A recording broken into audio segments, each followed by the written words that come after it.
সালসিনা শরীফানি আল্লাহ রাসূল রাহমাতুল্লাহ আলাইহির কবরে দুইজন ফেরেশতা হাজির হয়ে গেছে, মাথার কাছে একজন ফেরেশতা হাজির হয়ে গেছে, পায়ের কাছে একজন ফেরেশতা হাজির হয়ে গেছে। প্রশ্ন করতেছে, হুজুর আপনি বলুন, ও আল্লাহর বান্দা বলুন, মান রব্বুকা, আপনার রব কে? প্রশ্ন করা হলো, মা দীনুকা, বলুন আপনার দ্বীন কি, তুমি আপনার ধর্ম কি?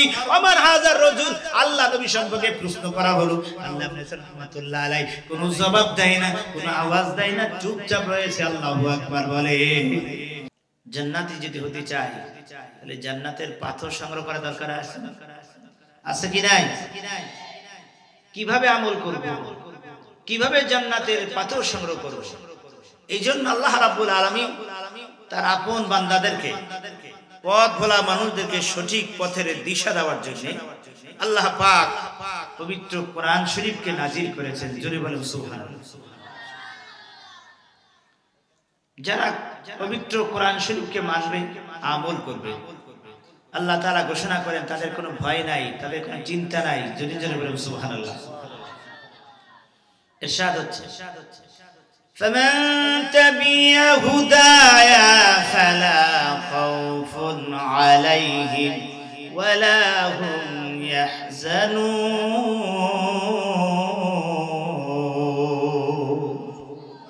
আল্লাহ পাক ঘোষণা করলেন, যারা এই হেদায়েতকে মানবে, অর্থাৎ কোরআনকে মানবে, ইসলামকে মানবে, নবীকে মানবে, আল্লাহর হুকুম নবীর তরিকা অনুযায়ী যারা জীবনকে সাজাবে, আল্লাহ পাক ঘোষণা করলেন তাদের কোনো ভয় নাই, তাদের কোনো চিন্তা নাই। জোরে জোরে বলুন সুবহানাল্লাহ। এই পৃথিবীর ভিতরে সর্বশ্রেষ্ঠ মানুষ কারা? নবীজি চমৎকার করে জানাই দিলেন, খায়রুকুম মান তাআল্লামাল কুরআনা ওয়া আল্লামা। যারা কোরআন শেখে এবং মানুষদেরকে শিক্ষা দেয়, এই পৃথিবীর ভিতরে তারা হলো শ্রেষ্ঠ মানুষ। ধরে ধরে বলুন সুবহানাল্লাহ। যারা কোরআনকে মানবে, যারা আমল করবে তদ অনুযায়ী, নবীজি বলেন, মান করাল কোরআনা ফাস্তাজারহু ফাআল্লু হালালাহু ওয়া হাররামা হারামাহু আদখালাহুল্লাহুল জান্নাহ। যারা কোরআনকে তেলাওয়াত করবে, কোরআনের ভিতরে যা হালাল বলা হয়েছে তা গ্রহণ করবে, হারাম যা বলা হয়েছে তার থেকে বিরত থাকবে, আল্লাহ নবী বলেন তাকে আল্লাহ তাআলা জান্নাত দিয়া দিবে। শুধু জান্নাত দিয়ে কিন্তু নয়, তার পরিবার পরিজন থেকে এমন 10 ব্যক্তিকে সুপারিশ করার ক্ষমতা দান করা হবে যাদের নাম লিস্টি হয়েছে জাহান্নামের কাতারে। জাহান্নামের আসামীদেরকেও কোরআন পড়নেওয়ালা আলেমদেরকে আল্লাহ পাক সুপারিশ করে জান্নাতে নেওয়ার অধিকার বা ক্ষমতা দান করে দিবে। আপনি যদি আপনার সন্তানকে কোরআন শিক্ষা দেন, আপনার লাভ কি হবে? আপনার ফায়দা কি হবে? নবীজি বলেন, মান করাল কোরআনা ওয়া আমিলা বিমা ফিহি উলবিসা ওয়ালিদাহু তাজু ইয়াউমাল কিয়ামা জু আহসানু মিন জুই শামসি। আল্লাহ নবী ইরশাদ করেন, যে কোরআনকে মানবে, কোরআন তেলাওয়াত করবে, যে কোরআন শিখবে, কোরআনের পাঠকের বাবা মাকে আল্লাহ পাক মাহশারে ময়দানে এমন একটা টুপি পরাবে, যে টুপিটা হবে সূর্যের চাইতে আরো উজ্জ্বল। জোরে জোরে বলুন সুবহানাল্লাহ। সহিহ কোরআন পড়বেন যিনি, সহিহ কোরআন পড়বেন যিনি, ছেলে মেয়েকে দেন তালিম দিনী, দিল হবে তার আয়না যেমন তেমন রৌশনী, দিল হবে তার আয়না যেমন তেমন রৌশনী। ও তোর মাতা পিতা টুপি পাবে অতি নূরানী। আল্লাহু আকবার বলে। কোরআন পড়নেওয়ালা মা বাবা মাকে আল্লাহ পাক এমন একটা উজ্জ্বল নূরের টুপি দান করবে, মাহশারে ময়দানে বাকি সবাই দেখে আশ্চর্য হয়ে। গভীর মনোযোগ বাবার আমার, ভাইয়ের আমার, এই জন্য আমাদের কি কোরআন শিখতে হবে, ইসলাম শিখতে হবে। কারণ প্রত্যেক মুসলমান আল্লাহ পাক ইলমি দ্বীন শিক্ষা করা আল্লাহ ফরজ করে দিয়েছে। নবীজি বলেন, তালাবুল ইলমি ফরিদাতুন আলা কুল্লি মুসলিমিন ওয়া মুসলিমা।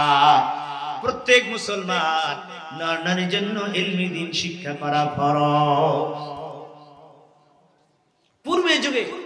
মা বোনরাও ধর্মীয় বিষয়ের উপরে এত জ্ঞান রাখতে বড় বড় মুহাদ্দিস পর্যন্ত তাক লেগেছে। বলেন না সুবহানাল্লাহ। হযরত আব্দুল ওয়াহাব রাহমাতুল্লাহ আলাইহি তিনি হজ করতে গেছেন মক্কা শরীফ। তাওয়াফ শেষ করে বের হবেন, এমন সময় দেখেন কাবার চত্বরে কেউ নাই, হেরেমের চত্বরে কেউ নাই, একজন বুড়ি চাদর মুড়ি দিয়ে শুয়ে আছে। প্রখ্যাত মুহাদ্দিস আব্দুল ওয়াহাব রাহমাতুল্লাহ আলাইহি বুড়ির কাছে গিয়ে সালাম দিলেন, আসসালামু আলাইকুম। বুড়িমা কোরআন শরীফ তেলাওয়াত করে জবাব দিলেন, সালামুন কাওলাম মির রাব্বির রাহিম। বুড়ি জবাব দিলেন, আল্লাহর পক্ষ থেকে আপনার উপরে শান্তি বর্ষিত হোক। জোরে বলুন সুবহানাল্লাহ। মুহাদ্দিস সাহেব প্রশ্ন করলেন, বুড়িমা আপনার বাড়ি কোথায়? বুড়িমা কোরআন শরীফ তেলাওয়াত করে জবাব দিলেন, সুবহানাল্লাযী আসরা বিআবদিহি লাইলাম মিনাল মাসজিদিল হারাম ইলাল মাসজিদিল আকসা। আমার বাড়ি হলো মসজিদ আকসা, এসেছিলাম হজ করতে, রাস্তা হারিয়ে গেছে। মুহাদ্দিস সাহেব প্রশ্ন করলেন, ও বুড়িমা আপনি কি রাস্তা হারিয়ে গেছেন নাকি? বুড়িমা জবাব দিলেন, ওয়ামান ইউদ্লিলিল্লাহু ফালা হাদিয়া লা। আল্লাহ যাকে পথ হারা করেন কেউ তাকে পথ দেখাইতে পারে না। এই আয়াত পড়ে বুড়ি বুঝাইলেন আমি রাস্তা হারাই গেছি। বলেন না সুবহানাল্লাহ। ও বুড়িমা এইখানে রাস্তা হারায় কয়দিন পরে আছেন? বুড়িমা কোরআন শরীফ তেলাওয়াত করে জবাব দিলেন, সালাসাতা লায়ালিন সাওয়িয়া। কোন 3 দিন 3 রাত হয়ে গেছে আমি আমার সাথী সঙ্গী খুঁজে পাই না। মুহাদ্দিস সাহেব প্রশ্ন করলেন, ও বুড়িমা আপনি খাবার কোত্থেকে পান? খাবার কি খান কি খান না? তিনি বললেন, ওয়ায়ুতুইমুনি ওয়ায়াসকিন। আল্লাহ আমাকে খাওয়ায়, আল্লাহ আমাকে পান করায়। জোরে জোরে বলুন সুবহানাল্লাহ। আল্লাহ আমারে খাওয়ায়, আল্লাহ আমাকে পান। মুহাদ্দিস সাহেব বুঝতে পারলেন যে বুড়িমা কিছু খায়নি, তাই তার পকেটে হালুয়া রুটি যা ছিল বের করে বুড়িমার সামনে দিয়ে বলেন, খান এবং পান করে। বুড়িমা জবাব দিলেন, আতিমুস সিয়ামা ইলাল লাইল। অর্থ হচ্ছে রাত্রি পর্যন্ত রোজা রাখিও। এই আয়াত পরে বুড়ি বুঝাইলেন আমি রোজা রাখছি, আমি খাবো না। মুহাদ্দিস সাহেব বললেন, ও বুড়িমা এখন তো হজের সাথ, আপনি হজ করতে এসেছেন, আমি হজ করতে এসেছি, এখন তো রমজান মাস না, আপনি রোজা রাখছেন কেন? বুড়িমা সঙ্গে সঙ্গে জবাব দিলেন, ওয়া তাসুমু খায়রুল লাকুম ইন কুনতুম তা'লামুন। অর্থাৎ আমি ইচ্ছা করে নফল রোজা রাখছি। জোরে জোরে বলুন সুবহানাল্লাহ।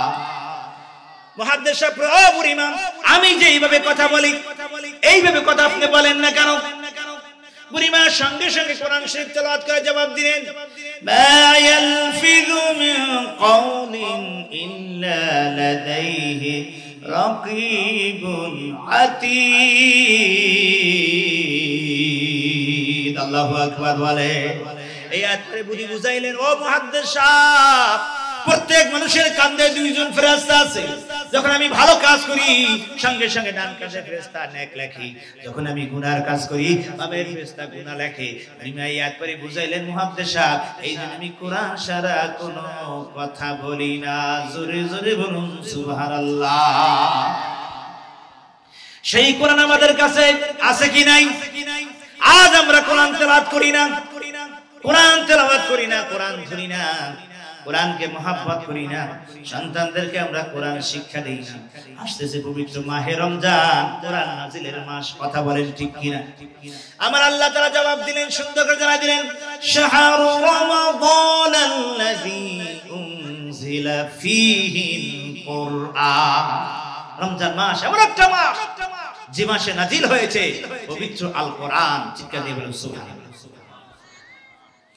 বাবার আমার, ভাইয়ের আমার, আল্লাহ নবী সরকারে দু আলম পবিত্র মাহে রমজানে এত বেশি কোরআনুল কারীমের তেলাওয়াত করতেন, এত বেশি তেলাওয়াত করতেন, এমনকি জিবরাইল আমিন এসে যাইতেন, এসে বলতেন, হুজুর কোরআন যতটুকু তেলাওয়াত হয়েছে, যতটুকু নাজিল হয়েছে হুজুর আপনি তেলাওয়াত করেন।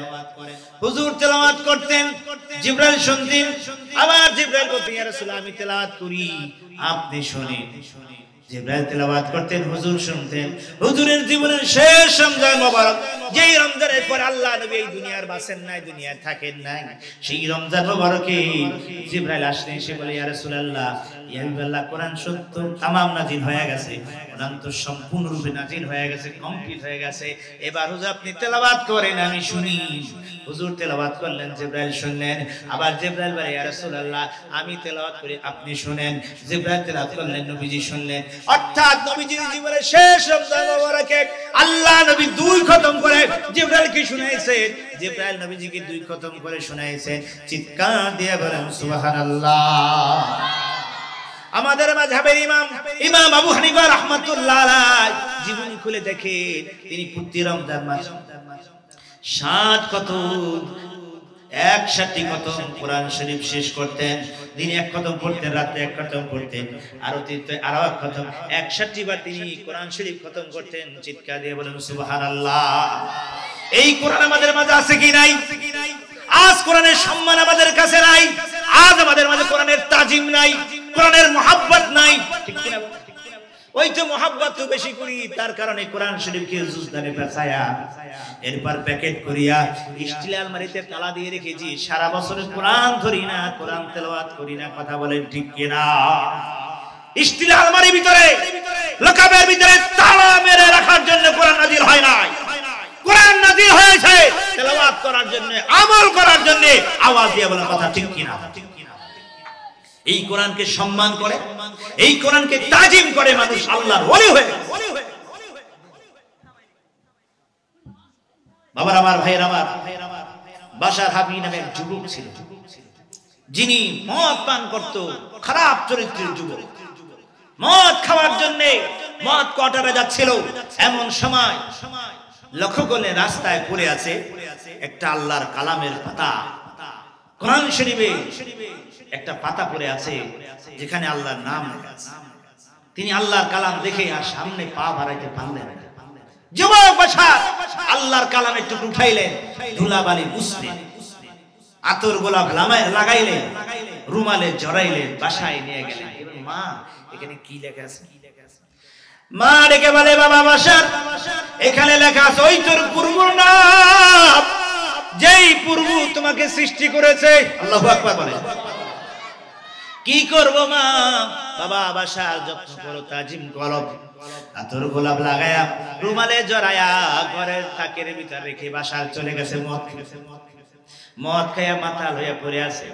আল্লাহ পাকের কাছে কাজটা এত পছন্দ হয়ে গেছে, আল্লাহ পাক জবানের আল্লাহর ওলি হযরত হাসান বসরি আল্লাহ পাক হাবের মাধ্যমে, ইলহামের মাধ্যমে জানাই দিলেন, ও হাসান বসরি, বাশার নামে এক যুবক আছে মদ কোয়ার্টারে, তার কাছে তুমি যাও, তাকে গোসল করায়া, তাকে তওবা করায়া, আমি আল্লাহ যে তাকে কবুল করেছি, এই শুভ সংবাদটা বাশারের কানে তুমি পৌঁছায়া দাও।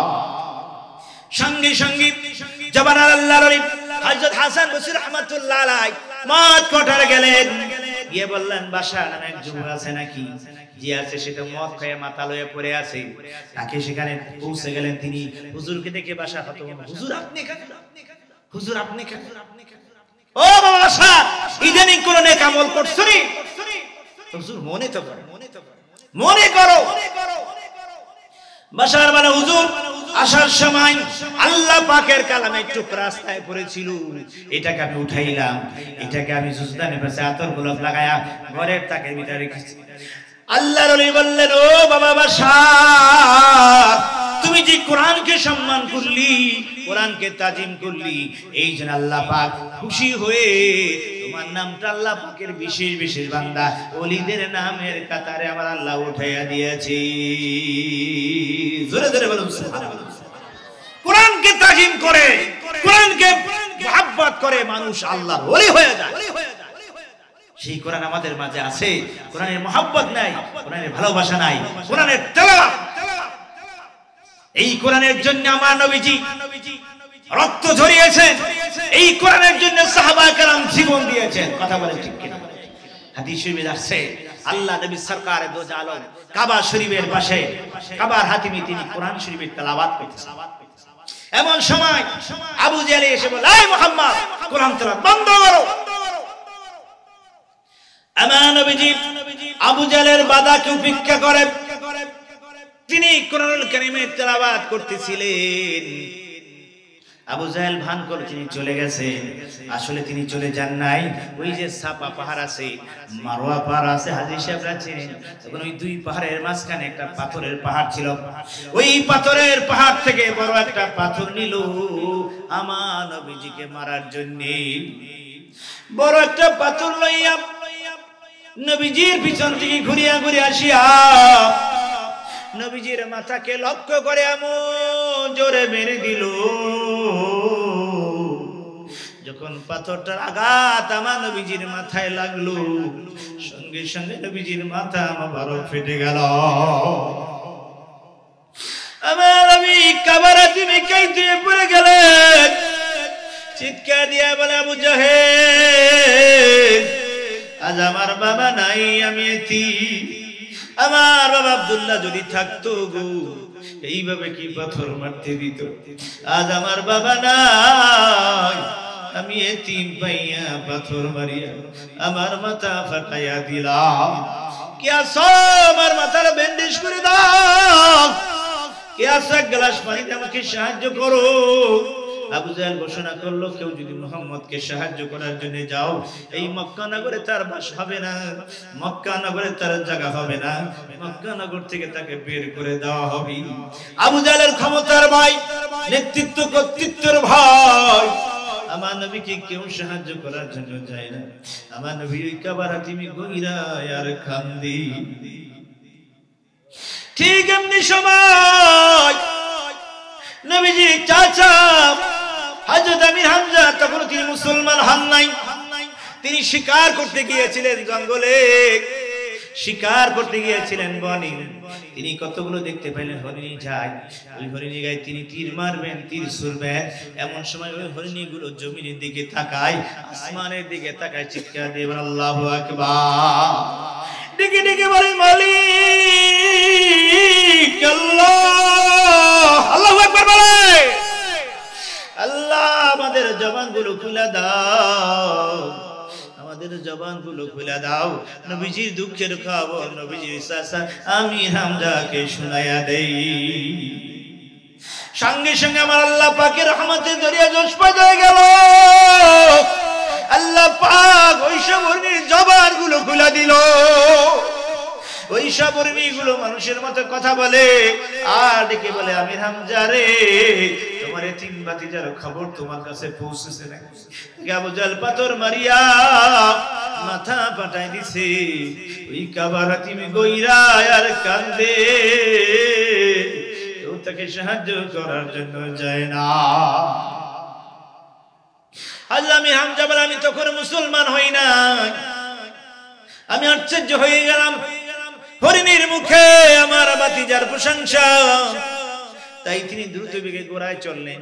তিনি বলে, আমি যখন ঘোড়ায় চললাম, ঘোড়াটা এত দ্রুত বেগে দৌড় শুরু করছে, এত দ্রুত বেগে কোনোদিন আমি ঘোড়াটা দৌড়াইতে দেখি নাই। আমার নবী তো শুধু মানুষের নবী না, আমার নবী তো শুধু জিনদের নবী না, আমার নবী तमाम সৃষ্টি জগতের জন্য রহমত। ঠিক কি বলে? কোরআন শরীফে আমার আল্লাহ বাগাস করেন, ওয়ামা আরসালনাকা ইল্লা রাহমাতাল লিল আলামিন। আল্লাহ তাআলা ঘোষণা করলেন, আমার বন্ধু হলো तमाम সৃষ্টি জগতের জন্য রহমত। আমি হামজা বলে, আমি বাসায় পৌঁছে গেলাম, গিয়ে দেখি আপনার প্রাণের স্ত্রী পানির গ্লাস নিয়ে দাঁড়িয়ে আছে। ডেকে ডেকে বলে, প্রাণের স্বামী গো, তোমার এতিম ভাতিজার দুঃখের খবর তোমার কাছে পৌঁছেছে নাকি? তাকে আবু জাহেল পাথর মারিয়া মাথা মোটা ফাটাই দিয়েছে। ওই কাবারাতিমি গইরা কান্দে, কেউ তাকে সাহায্য করার জন্য যায় না। তুমি যাও, একটু সাহায্য করো, তাকে একটু হেল্প করো। আজ আমি হামজা বলে, আমি দ্রুত বেগে এতিম ভাতিজা মুহাম্মদের কাছে পৌঁছে গেলাম। আমার নবীজি চাচাজিকে দেখিয়া হুমুক করে কান্দা শুরু করছে। ডেকে ডেকে বলে, চাচাজি আজ আমার বাবা না, আমি এতিম পাইয়া দেখেন আবু জাহেল পাথর মারি আমার মাথা ফাটাই দিছে। হযরত আমির হামজা আমার নবীকে জড়িয়ে ধরলেন, মাথার পাগড়ি করে তার মাথা ব্যান্ডেজ করে দিলেন, পানি পান করাইলেন, ডেকে ডেকে বলেন বাবা ভাতিজা অনুমতি দাও, অনুমতি দাও, আবু জাহলের মাথাটা ফাটাই দিয়াস। আমার নবীজি কান্দে আর বলে চাচাজি না না না, আবু জাহলের মাথা ফাটাই দেওয়া দরকার নাই, এই দুনিয়া আমি বিচার চাই না, এই দুনিয়া আমি বিচার চাই না। আমাকে যদি খুশি করতে চান তাহলে আপনি কলেমা পড়িয়া এখনই মুসলমান হইয়া যান। আমি হামজা মানে আমার ভাতিজা নবী, আমার ভাতিজা পয়গম্বর, এতে আমার কোনো সন্দেহ থাকলো না। সঙ্গে সঙ্গে আমির হামজা কোরআন পড়িয়া, আমির হামজা কালেমা পড়িয়া মুসলমান হইয়া গেলে। এই কোরআনের জন্য আমার নবীজি রক্ত দিয়েছেন, সাহাবায়ে কেরাম এই কোরআনের জন্য জীবন দিয়েছেন। কথা বলেন ঠিক কিনা? গভীর মনোযোগ বাবার আমার, ভাইয়ের আমার। এই জন্য বলে যাই বাবা, একটা সন্তানকে আলেম বানান, একটা সন্তানকে দিনিয়া মাদ্রাসায় দেন, একটা সন্তান হক্কানি আলেম বানান, যেন আপনার মৃত্যুর পরে আপনার জানাজার নামাজটা পড়াইতে পারে, যেন আপনার মৃত্যুর পরে আপনার কবরের পাশে দাঁড়ায়া সূরা ফাতিহা, সূরা ইখলাস, দুরূদ শরীফ, কোরআন শরীফ তেলাওয়াত করে হাত তুলে যেন তোমার আমার জন্য দোয়া করতে পারে। এরকম সন্তান আলেম বানাবার দরকার আছে কিনা? আজকে আমরা কোরআন শেখার জন্য, ইলমে দ্বীন শেখার জন্য আমরা দিনিয়া মাদ্রাসায় আমরা আলেম বানাইতে চাই না আমাদের সন্তান। পুরা কবা তোমার আমার কারণে যদি আপনার আমার সন্তান জাহান্নামী হয়, বেনামাজি হয়, কিয়ামতের দিন বলবে আল্লাহ আমার পিতামাতা তো আমাকে ইলমে দ্বীন শিখায় নাই, কোরআন শিখায় নাই, হাদিস শিখায় নাই, যদি শিখাইতো তাহলে আজকে আমাদেরকে জাহান্নামে যাইতে হতো না। আওয়াজ দিয়ে বলেন কথা ঠিক। কিয়ামতের দিন কিন্তু ধরা পড়ে হাজী সাহেব একা মসজিদে যান সেজদা দেন, লাভ হবে না।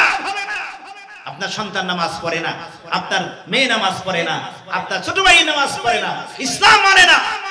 নবীজি বলেন কুল্লুকুম রায় ওয়া কুল্লুকুম মাসউলুন আন রায়াতিহি, তোমরা প্রত্যেকই দায়িত্বশীল, প্রত্যেকই রক্ষক, আর এই দায়িত্ব সম্পর্কে জিজ্ঞাসা করো। ঠিক কিনা জোরে? এই জন্য বাবা বলে যাই একটা সন্তানকে আলেম বানান, যেন আপনারা আমার জন্য মৃত্যুর পর দোয়া করতে। বাবারে যারা কবরে চলে গেছে তারা কত বিপদ আছে জানে? হাদিসের ভিতরে এসেছে আমার নবীজি বলেন আল মাইয়িতু ফিল কবরি কাল গারিকিল মুতাগাওয়াসি, কবরবাসী এত বিপদে আছে, সমুদ্রের ভিতরে যদি কোনো মানুষ পড়ে যায় যত বিপদে তার চেয়ে হাজার কোটি গুণ বিপদে তোমার বাবা আমার বাবা। ওই কবরে কান্দে আর ডেকে ডেকে বলে বাবা ওই দারুস সুন্নাহ সালিয়া দিনিয়া মাদ্রাসার মাহফিলে গেছো, আমাদের জন্য দোয়া না করে বাড়ি ফিরিও না। বাবারা জোবার পানিতে কবর তলিয়ে যায়, বৃষ্টির পানিতে বাবা কবর ভিজে যায়, জাহান্নাম নিবে না নিবে না নিবে না। সন্তান যখন মার কথা স্মরণ করে দোয়া করে, বাবার কথা স্মরণ করে দোয়া করতে দেরি হয়, মা বাবার কবর গুলো জান্নাতের বাগান হইতে দেরি হয় না। আল্লাহু আকবার বলে। আপনার আমার মা, আপনার আমার বাবার কবর গুলো জান্নাতের বাগান হোক, আমরা চাই কি চাই না? কথা বলে আমরা চাই কি চাই না? আজকে যদি বাবা জেলখানা থাকতো তাহলে উকিলের কাছে যাইতাম, এমপির কাছে যাইতাম, কিভাবে বাবাকে জেলখানা দিয়ে মুক্তি দেওয়া যায়। ওই কবরে জেলখানায় তোমার বাবা কান্দে, ওই কবরে জেলখানায় তোমার মা কান্দে, আর ডেকে ডেকে বলে তু তয়ঙ্গার গশতাই আজমালে মা, তু তয়ঙ্গার গশতাই আজমালে মা, ই জামানা গাফিল শুদিয়া জাহালে মা। গোরস্তানের মাটির নিচে বাবা দিলির কবর, গোরস্তানের মাটির নিচে বাবা দিলির কবর। কত বছর চলে গেল নিলি না খবর, বাঁশবাগানের মাটির নিচে বাবা দিলির কবর। কত বছর চলে গেল নিলি না খবর, ওই কবরে তোমার বাবা কান্দে, ওই কবরে তোমার মা কান্দে। আমার নবী বলে উম্মত আমি যে চোখে দেখি তোমরা যদি দেখতে, আমি যে কানে শুনি তোমরা যদি শুনতে, কম হাসতে বেশি বেশি করে কাঁদতে। কারণ বাবার কবরে জাহান্নামে ধাউ ধাউ করে জ্বলে, কার মার কবরে জাহান্নামে ধাউ ধাউ করে জ্বলে, আর ওই কবরে কান্দে আর বলে বাবা দোয়া করো, দোয়া করো, জাহান্নামের আযাব সহ্য করতে পারি না। এই জন্য বাবা বলে যায় যদি সময় পান মার কবর কাছে যাবে, যদি সময় পান বাবার কবরের কাছে যাবে, একটু জিয়ারত করবেন, সূরা ফাতিহা পড়বেন, সূরা ইখলাস পড়বেন, দুরূদ শরীফ পড়বেন, কোরআন তেলাওয়াত করে হাত তুলে বলেন আল্লাহ আমার বাবাকে মাফ করে দাও, আল্লাহ আমার মাকে মাফ করে দাও। নবীজি বলে সন্তান যখন মার কবর কাছে গিয়ে দাঁড়ায় দোয়া করতে দেরি হয়, মা বাবার কবরগুলো জান্নাতের বাগান হইতে দেরি হয় না। জোরে জোরে বলুন সুবহানাল্লাহ। আমার নবী আপনার নবী মায়েশা সিদ্দিকা রাদিয়াল্লাহু তাআলা আনহা বলেন মাঝে মাঝে গভীর রাতে আমি নবীকে খুঁজে পাই না, খুঁজতে খুঁজে যাই দেখো ওই জান্নাতুল বাকি গোরস্থান যেখানে 10,000 সাহাবায়ে কেরাম ঘুমিয়ে আছে, আমার নবী সেই জান্নাতুল বাকি জিয়ারত করতেছে। হযরত আনাস রাদিয়াল্লাহু তাআলা আনহু বলেন একদা আমাদেরকে নিয়ে আল্লাহ নবী তার মার কবরের কাছে গেলেন, মার কবরের কাছে গিয়ে আমার নবী এত বেশি কাঁদাকাটি করলেন যে আমরা উপস্থিত সাহাবায়ে কেরাম কেঁদে ফেলে দিলাম। নবীজি তার মার কবরের কাছে গিয়ে এত বেশি কাঁদছে, আনাস বলেন আমরাও কেঁদে ফেলে দিলাম হুজুরে কাঁদা। আরে অনেকের মা নাই, অনেকের আমাদের বাবা নাই, একটু দোয়াও করি না, দোয়ার আয়োজনও করি। আবার তো কিছু কিছু ভণ্ড মৌলবী আছে এই দোয়া কি দরকার, ইসলাম সব কি দরকার। এ ভাই বাবা মারা গেলে মা মারা গেলে চতুর্দিনের দোয়ার আয়োজন করবে, 40তম দিনের দোয়ার আয়োজন করবে, বছর অন্তে মার কথা স্মরণ করে দোয়ার আয়োজন করবে, গরিব মিসকিনদের খাওয়াবে, মসজিদে ইমাম সাহেব রেখে অথবা নিজে কোরআন শরীফ খতম করবে, মিলাদ শরীফ পড়াবে, দোয়া। এক সাহাবী এসে বলল হুজুর আমার মা হঠাৎ করে ইন্তেকাল করেছে, কিছুই মা বলে যেতে পারে, হুজুর এখন আমি কিছু করতে পারি মার জন্য। হুজুর বললেন বাবা, হুজুর বললেন সাহাবী তুমি সবসময় তোমার জন্য দোয়া করো, তোমার মার জন্য কিছু দান সদকা করো। ওই সাহেব হুজুর আপনি সাক্ষী থাকে আমাদের এই খেজুরের বাগান আছে না, এই বাগানটা আমি মার নামে দান করে দিলাম। হুজুর বললেন সুবহানাল্লাহ। এই যে আমাদের আকিদা কি জানেন, দোয়া ওয়া হায়াতুল আমওয়াত সাদকাতুম নাফুলাউ, জীবিত মানুষের দোয়ায় মৃত্যুর উপকার হয়, ফায়দা। যখন সন্তান দোয়া করে আল্লাহ পাক এই দোয়ার সবটা পাহাড় সমতুল্য করে তোমার আমার মা তোমার আমার বাবার কবরে আল্লাহ পৌঁছায় দেন। আল্লাহু আকবার বলে। নবীজি বলেছে জামাতুল ইনসান ইন কাতান আমারু, মানুষ যখন মরে যায় সব আমল বন্ধ হয়ে যায়, তিনটা আমল ভাই বাকি থাকে। এক হলো সদকায় যায়, মসজিদ করে, মাদ্রাসা করে, এতিমখানা করে, জনকল্যাণমূলক কাজ করে যান, মৃত্যুর পরে সওয়াব। 2 নম্বরে ধর্মীয় জ্ঞান শিক্ষা দিয়ে যান, সওয়াব। 3 নম্বর নবী জীবন আলাদুন সালেহ, সন্তান যখন মার কথা স্মরণ করে দোয়া করে, বাবার কথা স্মরণ করে দোয়া করতে দেরি হয়, মা বাবার কবরগুলো জান্নাতের বাগান হইতে দেরি হয় না।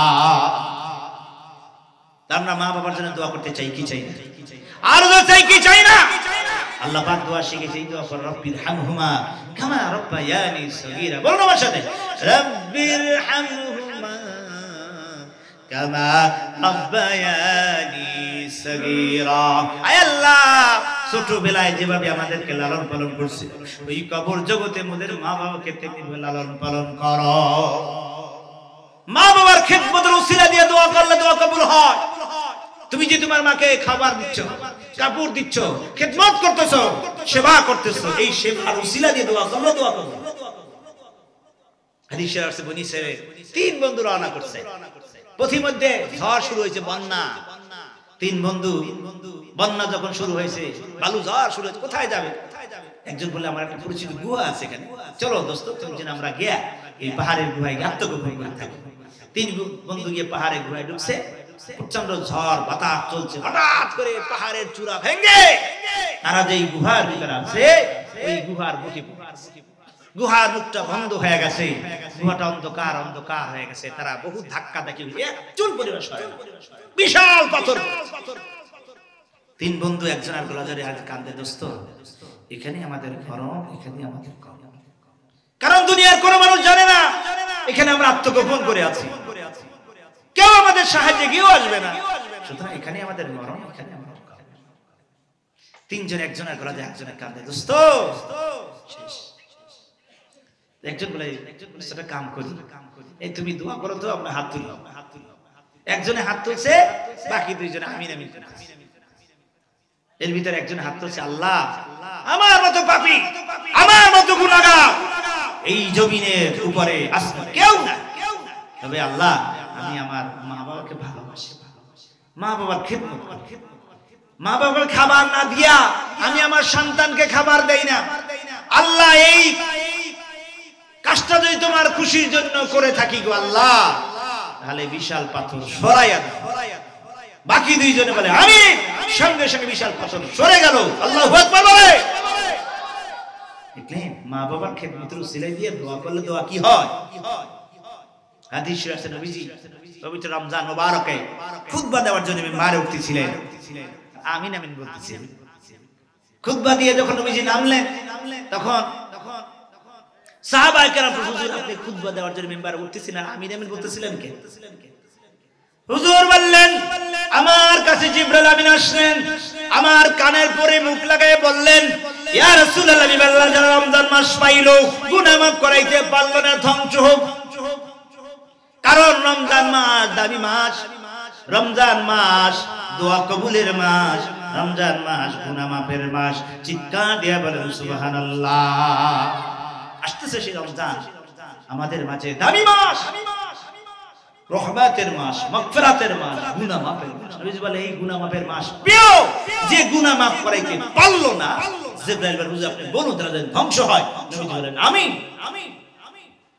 দ্বিতীয় শীতে বলে উঠতেছিলাম, জিবরাইল বললেন ইয়া রাসূলুল্লাহ যারা আপনার নাম শুনবে আপনার উপর দরুদ পড়বে ধ্বংস হোক। হুজুর বলেন আমিন আমিন। এরপর নবীজি বললেন যারা জিবরাইল বলে ইয়া রাসূলুল্লাহ যারা পিতামাতা একজন অথবা উভয়কে পেল, খিদমত কইরা জান্নাত কামাই করতে পারলো না ধ্বংস হোক। হুজুর বললেন কত দামি কথা। এই জন্য বাবা বলে যাই যাদের মা বাবা আছে খিদমত করো, খিদমত করো। আর যাদের মা বাবা নাই অন্ধকার কবরে চলে গেছে সব সময় তাদের জন্য দোয়া করো, সব সময় দোয়া করো দরকার আছে কিনা। এই যে পাশে গুরুস্থান কত মানুষ কবরে ঘুমিয়ে আছে, তারা আমাদের দিকে তাকিয়ে আছে আর ওই কবর থেকে কান্দে আর বলে বাবা দোয়া করো, আমার বন্ধু বান্ধব দোয়া করো, দোয়া করো, জাহান্নামের আযাব সহ্য করতে পারি না। এই জন্য সবসময় মার জন্য দোয়া করা, বাবার জন্য দোয়া করা, সুযোগ পাইলে বাবার মার কবরের কাছে যাওয়া, মা বাবার কবরের জিয়ারত করা। কথা বলে ঠিক। নবীজি বলছে উম্মতেরা রে আমি আমার বাবাকে দেখি। নবী দুনিয়া এসে তার বাবাকে কিন্তু দেখেন নাই। নবীজি দুনিয়া আসার 6 মাস পূর্বে নবীজির বাবা আব্দুল্লাহ দুনিয়া থেকে বিদায় হয়ে গেছে। নবীজির বয়স যখন 6 বছর তখন নবীজির মাও দুনিয়া থেকে বিদায় হয়ে গেছে। হাদিসের ভিতরে এসেছে নবীজি বিকাল বেলা খেলা দেখতে যাইতেন, ঘুরতে যাইতেন। সন্ধ্যা যখন হইতো তখন তিনি লক্ষ্য করতেন প্রত্যেকের বাবা, প্রত্যেকের চাচা গার্জেন এসে তাদের সন্তানগুলো করে করে আদর করে নিয়ে যাইতো, কিন্তু আমার নবীকে কেউ নিতে আসে না। নবীজি বসে বসে কাঁদতেছে, আরে আমার বাবা তো কোনোদিন আমাকে নিতে আসলো না, আরে আমার বাবা কি তাহলে দুনিয়ায় নাই? নবীজি বাবার কথা চিন্তা করে ওই মরু ময়দানে বসে বসে বাবা বাবা বলে শুধু কান্দি। সন্ধ্যা হয়ে গেছে, কেউ নাই, সবাই চলে গেছে। মরুভূমি ধুধু ধুধু অন্ধকার হয়ে যাইতেছে। হযরত আমিনা বাসায় লক্ষ্য করলেন বাবা মুহাম্মদ কেন এখনো বাসায় ফিরে না, বিপদ হইল নাকি, মুসিবত হইল নাকি? গিয়া দেখে আমার নবীজি মরু ময়দানে কেউ নাই, একা বসে বসে বাবা বাবা বলে কান্দি। হযরত আমিনা আমার নবীকে জড়িয়ে দেব, মুহাম্মদ কেউ তোমাকে মারছে নাকি, কেউ তোমাকে দুঃখ দিছে নাকি, তুমি কেন কান্দো? আমার নবীজি বলেন মা কেউ আমাকে মারে নাই, কেউ আমাকে দুঃখ দেয় নাই, এই জন্য আমি কান্দি। প্রতিদিন বিকাল এখানে খেলা দেখতে আসি, সন্ধ্যা যখন হয় প্রত্যেকের গার্জেন এসে আমাকে তাদেরকে কোলে করে তাদের সন্তান করে নিয়ে যায়, কিন্তু মা গো মা কোনদিন আমার বাবা আব্দুল্লাহ তো আমাকে নিতে আসলো না। সত্যি করে বলো মা আমার বাবা আব্দুল্লাহ কোথায়, সত্যি করে বলো। আমার নবীজি মানে কি বললেন, বাবা মুহাম্মদ চলো চলো তোমার দাদার কাছে তোমাকে নিয়ে যাই। এবার শিশু নবীকে তার মা হযরত আমিনা কোলে করে তার দাদার কাছে নিয়ে গেলেন, নিয়ে বললেন শ্বশুর আব্বা এটা আপনার নাতি। বাবা বাবা বলে কান্দে, আপনি তাকে বুঝাইয়া দেন, আদর করে দেন। শোনা মতো খাজা আব্দুল মুত্তালিব অর্থাৎ নবীজির দাদার ঘুমন্ত সুপ্ত আগুন জেনে জ্বলে উঠলো। কলিজার টুকরা সন্তান আব্দুল্লাহর কথা মনে পড়ে গেল। ডেকে ডেকে বলে, পুত্রবধূ আমেনা রে, তুমি মা হইয়া সান্ত্বনা দিতে পারো না, আমি দাদা হইয়া কেমনি বুঝাই? যাও যাও, অনুমতি দিলাম, তোর বাবার কবরটা দেখাই নিয়ে আসো। এবার উম্মে আইমান দাসীকে সঙ্গে করে আমার নবীজির মা রওনা দিয়া দিলেন। ওই যে যেখানে আমার নবীর বাবা ঘুমিয়ে আছে, চলতে চলতে সেই আছে পৌঁছে গেলেন নবীজির বাবার কবর কাছে। নবীজি পৌঁছে গেলেন। আমার নবীজি ডেকে ডেকে বলে, মা গো মা, এটা কার কবর গো মা? হযরত আমরা ডেকে বলে, বাবা মুহাম্মদ, বাবা দেখতে চেয়েছো? তোমার বাবাই কবরে ঘুমিয়ে আছে। আমি বহুতবার স্বামী স্বামী বলে রেখেছি, কোনদিন তোর বাবা সারা দেয় নাই। তুই এবার ডাক দে, তোর বাবা দেখি কেমনি কবরে ঘুমাইয়া থাকে। আমার নবীজি বাবার কবর দেখিয়া উঠির পিঠ থেকে কাঁদিতে কাঁদিতে বাবার কবর উপরে পৌঁছে পড়ে গেলেন। ডেকে ডেকে বলেন, বাবা উঠো গো, বাবা উঠো। কত মানুষ বাবা বাবা বলে ডাকে, কোনদিন আমি বাবার কোলে উঠতে পারলাম? কত মানুষ বাবা বাবা বলে ডাকে, আমি কোনদিন বাবা বাবা বলে ডাকতে পারলাম? নবীজি তার বাবার কবরে ঘুরে আর কাঁদে। আব্দুল্লাহ কবর থেকে ডাকতেছে, মালিক আল্লাহ, আল্লাহু আকবার বলে, আল্লাহ আমার কবরটা ভেঙে দাও, আমার কবরটা খুইলা দাও। একবার উঠি, বাবা মুহাম্মদকে কোলে নিয়ে আদর করি। যারা দুনিয়া থেকে চলে যাবে তারা তো কোনদিন এই দুনিয়া আর আসবে না। কোরআন বলছে, ইন্না বাতশা রাব্বিকা লাশাদীদ। আমার আল্লাহর ধরা বড় কঠিন, আমার আল্লাহর ধরা বড় মজবুত। কোনদিন তোমার বাবার দুনিয়া আসবে, কোনদিন তোমার মার দুনিয়া আসবে না, কোনদিন এসে তোমাকে আব্দুর রহিম আব্দুল করিম বলে ডাক দিবে না। এই জন্য বলি, বাবা বাবার কথা মনে করো, মার কথা মনে করো। 2 মাস 10 মাস 10 দিন গর্ভে ধারণ করলো, 2 বছর দুগ্ধ পান করে তোমাকে আমাকে কোলে করে কাঁধে করে বড় করলো। মানে কি সেই মা দুঃখিনী আজকের দুনিয়ায় নাই। যেই বাবা মাথার ঘাম পায়ে ফেলে তোমাকে আমাকে মানুষ করলো, মানে কি সেই বাবা আজকের দুনিয়ায় নাই। কথা বলেন ঠিক কি না? সেই বাবা মাকে গোসল করাইয়া, জানাজা পড়াইয়া, নিজাতে অন্ধকার কবর দেশে রেখে দিলাম। বছরের পর বছর চলে গেল, যুগের পর যুগ চলে গেল, আজ পর্যন্ত মা বাবার কবরের কোনো খবর পাওয়া গেল না। কি অবস্থায় চলছে মা বাবার কবরের জিন্দেগি, কোনো খবর পাওয়া গেল না। নবীজি বলেন, উম্মতেরা রে, আমি যা চোখে দেখি তোমরা যদি তা দেখতে, আমি যেখানে শুনি তোমরা যদি শুনতে, কম হাসতে বেশি বেশি করে কাঁদতে। বাবারে বাবার কথা স্মরণ করে, মার কথা স্মরণ করেন, দেখে দিলে চোখে একটু পানি আসেনি? আমাদের তো দিল অন্তর পাথরের মতো শক্ত, দিল তো নরম হয় না, চোখে তো পানি আসে না। গুনার কারণে পাথরের মতো আমাদের অন্তর কলম শক্ত হয়ে গেছে। বাবার আমার, ভাইয়ের আমার, আমার নবীজি বাবার কবরে কইরা আর কান্দে। লোকজন জমা হয়ে গেছে, কে কান্দে? আসলে কে কান্দে? ইহুদিরা জমা হয়ে গেছে, তারা আমার নবীজির কান্দা দেখা তারাও কান্দে। ওই সব ইহুদিরা জিজ্ঞাসা করে, বাবা তোমার কি নাম? আমার নাম হলো মুহাম্মদ। এটা কার কবর? এটা আমার বাবা আব্দুল্লাহর কবর। ওই সব ইহুদিরা নবীজির কান্দা দেখা তারাও কান্দে। আমেনাকে ডেকে বলে, আমেনা রে, ইয়াসরিবের ইহুদিরা তোমার সন্তানের দুশমন। যদি বুঝতে পারে, চিনতে পারে তোমার ক্ষতি করবে, তাড়াতাড়ি করে তোমার সন্তানের ক্ষতি করবে। তাড়াতাড়ি এখান থেকে বিদায় হওয়াটা আমরা পছন্দ করি, ভালো মনে করি। আপনি মক্কার পথ ধরে দেন, এখানে বেশি সময় নিয়েন না। হযরত আমেনা নবীজিকে নিয়ে দাসী মেহমানকে সঙ্গে করে ওই মক্কার পথ ধরে দিলেন। জোরে জোরে বলুন সুবহানাল্লাহ। চলছে মক্কার দিকে। মক্কায় ইয়াসরিবের মাঝখানে একটা শহর আছে, জায়গা আছে, ওই জায়গাটার নাম হলো আবওয়া।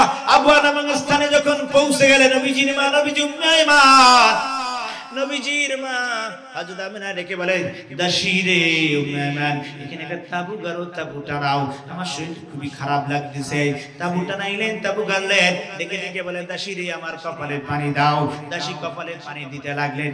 কিছুক্ষণ পর আমার নবীজির মা হযরত আমিনা ডেকে বলে বাবা মুহাম্মদ কই গো বাবা মুহাম্মদ? মা এই তো তোমার কাছে। হযরত আমিনা কান্দার বলে বাবা মুহাম্মদ আমার বড় আশা ছিল তোমাকে গোসল করাবো, তোমাকে খানা খাওয়াবো, তোমাকে কোলে নিয়ে আমি ঘুমাবো। ও বাবা মুহাম্মদ মনে হয় সেই আশা আমার পূর্ণ হবে না, সেই আশা মনে হয় পূর্ণ হবে না।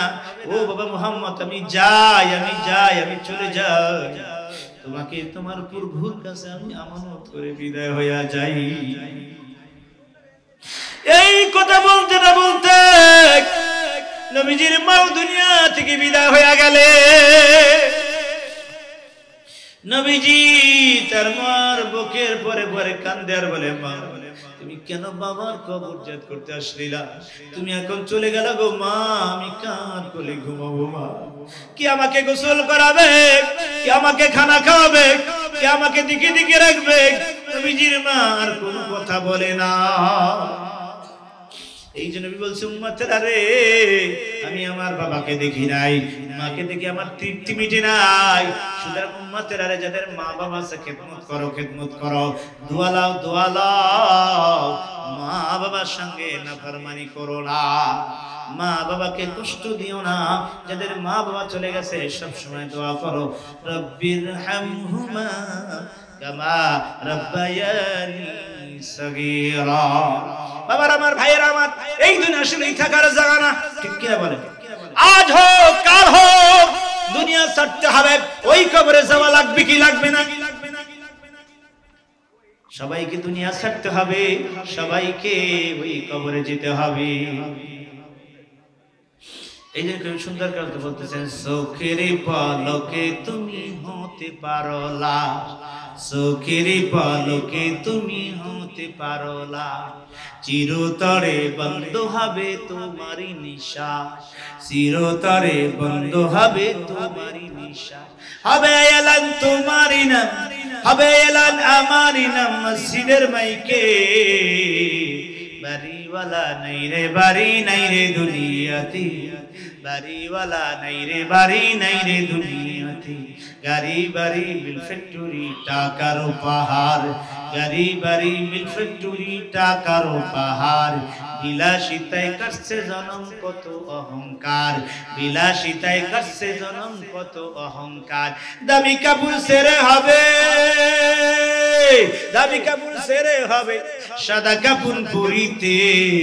বাড়িওয়ালা নাই রে বাড়ি নাই রে দুনিয়াতে, ঠিক কিনা বলে? আমার মরণ আসিবে কখন কেউ তো জানে না, আমার মরণ আসিবে কখন কেউ তো জানে না।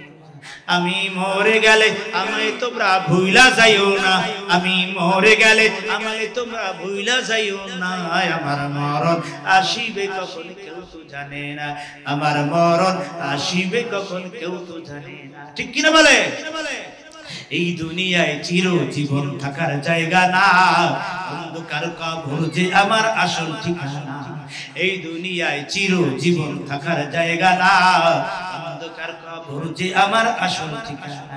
সবাই রেখে আমায় চলে আসবে, সবাই রেখে আমায় চলে আসবে, সঙ্গী হবে না। আমার মরণ আসিবে কখন কেউ তো জানে না, আমার মরণ আসিবে কখন কেউ তো জানে না, ঠিক কিনা বলে? মা বাবাকে কবর মাঝে দেখা যাবে না, বলেন মা বাবাকে কবর মাঝে দেখা যাবে না। দেখবো যাকে তিনি হলেন শাহে মদিনা। ও ভাই সেই নবীজির জিয়ারাতে, ও ভাই সেই নবীজির জিয়ারাতে চলো মদিনায়। আমার মরণ আসিবে কখন কেউ তো জানে না। বাবার গভীর মনোযোগ, এই দুনিয়া ছাড়তে হবে, ওই কবরে যাওয়া লাগবে কি লাগবে না? মৌতু কাসেন কুল্লু নাসেন শারিবুন কবর বাইতেন কুল্লু নাসেন দাখিলুন। সাল মুসাফির বান্দগাঠুই ওহিয়াকের ঠিকানা, হুইয়াকে রওয়ানা হাই হুই পিছে রওয়ানা, ঠিক কি না ভাই? সবাইকে দুনিয়া ছাড়তে হবে। কি নিয়ে রওনা দিলাম কবরে? কি জবাব করলাম? ওই কবরে যদি কিছু জোগাড় করতে পারলাম না, ঠিক কি না বলে? এখন যদি আপনার আমার মৃত্যু হয়ে যায় কি অবস্থা হবে? চিন্তা করেন। নিঃশ্বাসের কোনো বিশ্বাস আছে? এই যে শ্বাস টানলাম, শ্বাস ছাড়তে পারবো কোনো গ্যারান্টি আছে? নাই। সবাইকে দুনিয়া ছাড়তে হবে, কবরে যেতে হবে। কি নিয়ে রওনা? এই জন্য বাবা বলে যাই আল্লাহকে চিনে, আল্লাহকে মেনে, নবীকে চিনে, নবীকে মেনে কবরে যাও, লাভ হবে, লাভ হবে। বাবারে এটা আল্লাহকে চিনি, নবীকে চিনি, কবরে যাও, কি লাভ হবে শুনে? যখন তোমাকে আমাকে গোসল করায়, কাফনের কাফন পরায়, সবাই মিলে ওই কবরে লাখে নিয়ে যাবে। কবরে যখন নামানো হয় তখন কি দোয়া পড়া হয়? বিসমিল্লাহি ওয়া আলা মিল্লাতি রাসূলিল্লাহ। হে রাসূল, আপনার দলের লোক, অথচ আপনি নামাজ পড়লেন না, রোজা রাখলেন না, হজ করলেন না, যাকাত দিলেন না, ইসলাম মানলেন না, নবীর তরিকা, নবীর সুন্নাত মানলেন না। মৃত্যুর সময় কবরে না খাস হবে, হুজুর আপনার দলের লোক। বলেন নবীজি কি কবুল করবে? করবে না। সবাই তোমাকে আমাকে কবরে রেখে বাস দিবে, চাটাই দিবে, আর দোয়া পড়বে মিনহা খলাকনাকুম ওয়া ফিহা নুঈদুকুম ওয়া মিনহা নুখরিজুকুম তারাতান উখরা। এই বলে মাটি দিবে, আর কবরটা অন্ধকার অন্ধকার। চিন্তা করো বাবা, কেমন থাকবো কবরে? ডাইনে মাটি বামে মাটি, ডাইনে মাটি বামে মাটি, মাটির হবে বিছানা, উঠবে বাঁশের চাপা দিয়ে সবাই হবে রওয়ানা। এমন দেশে যাইতে হবে রে মন, যেই দেশে নাই ঠিকানা, এমন ঘরে রইতে হবে রে মন, যেই ঘরে নাই বিছানা। বাবা গেল, দাদা গেল, কেউ তো ফিরে এলো না। তুমি আমি একদিন যাব, এই ভুবনে ফিরে আর আসবো না। আওয়াজ দিয়ে বলেন, কথা বলেন, ঠিক কিনা? একদিন মাটির ভিতরে হবে ঘরে মন আমার, কেন বান্ধু দালান ঘর রে মন আমার, কেন বান্ধু দালান ঘর। একদিন মাটির ভিতরে হবে ঘরে মন আমার, কেন বান্ধু দালান ঘর রে মন আমার, কেন বান্ধু দালান। প্রাণ পাখি চলে যাবে পিঞ্জিরো সেরে, দামি সবই রবে, দামি সবই রবে, তুমি যাবে চলে। বন্ধু বান্ধব যত, মাতা পিতা তারা শুধু, সকলই হবে তোমার পরে। মন আমার, কেন বান্ধু দালান ঘর রে মন আমার, কেন বান্ধু দালান ঘর। সবাই মিলে তোমাকে আমাকে কবরে রাখবে, বাস দিবে, চাটাই দিবে, দোয়া পড়বে, আর মাটি দিবে। কবরটা অন্ধকার হয়ে যাবে, অন্ধকার হয়ে যাবে। তুমি আমি ওই কবর বসে কাঁদবো আর বলবো, ও আমার ছেলে, ও আমার আত্মীয় স্বজন, এত তাড়াতাড়ি মাটি চাপা দিয়ে কবরটা অন্ধকার বানাই দিও না। আমি কেমনে থাকবো কবরে একা একা? তুমি আমি কাঁদবো, দুনিয়ার কোন মানুষ তোমার আমার কান্না শুনবে না।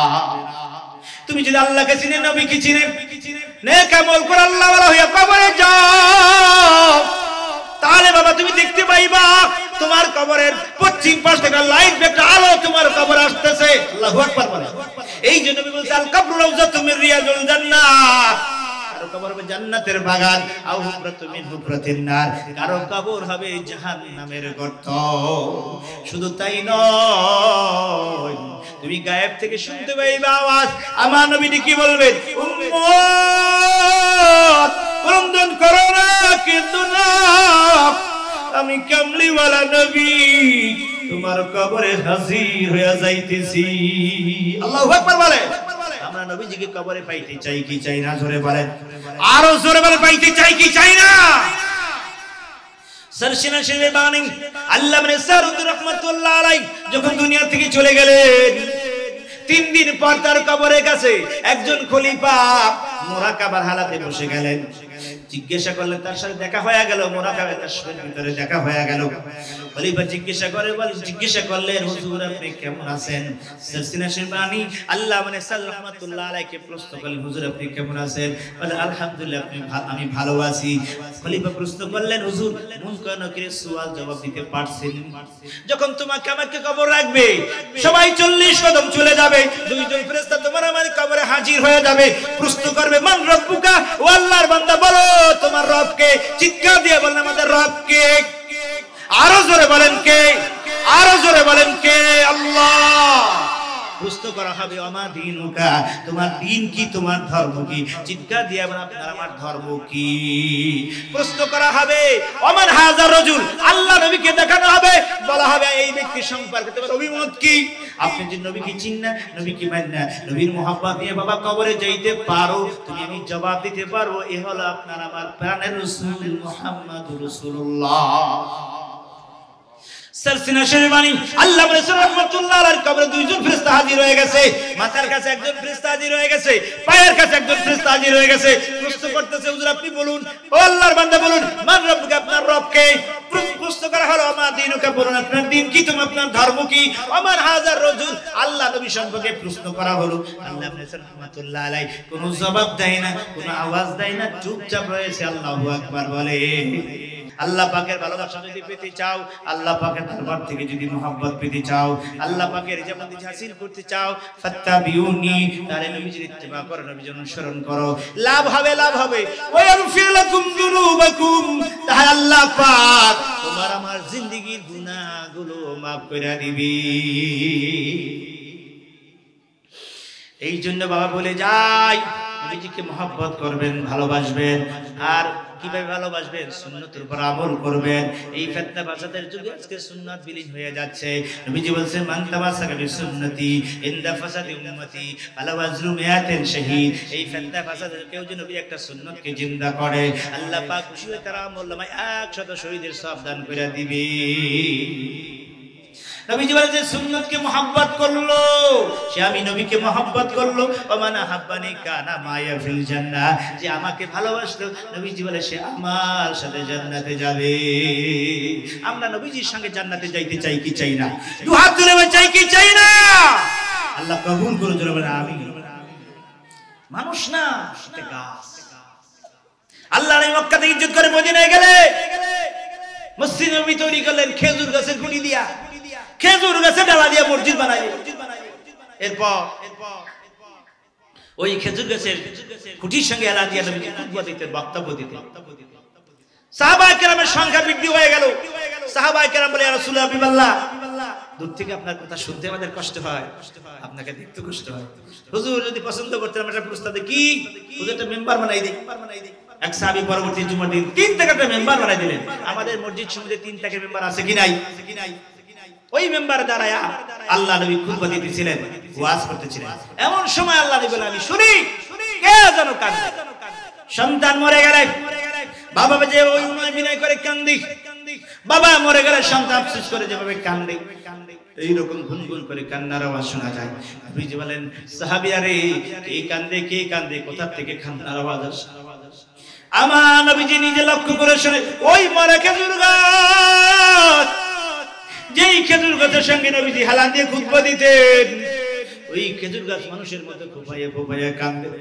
মিশকাতের হাদিসের ভিতরে আসছে আল্লাহ নবী দুহাত দিয়ে খেজুর গাছকে জড়িয়ে ধরলেন, বললেন ও খেজুর গাছ কেন কান্দো, কি দুঃখ তোমার, কি বেদনা? খেজুর গাছ বলে ইয়া রাসূলুল্লাহ হাবিবাল্লাহ, আপনি যখন আমার সঙ্গে হালান দিয়ে খুতবা দিতেন, বক্তব্য দিতেন, আমি নিজকে ধন্য মনে করিতাম।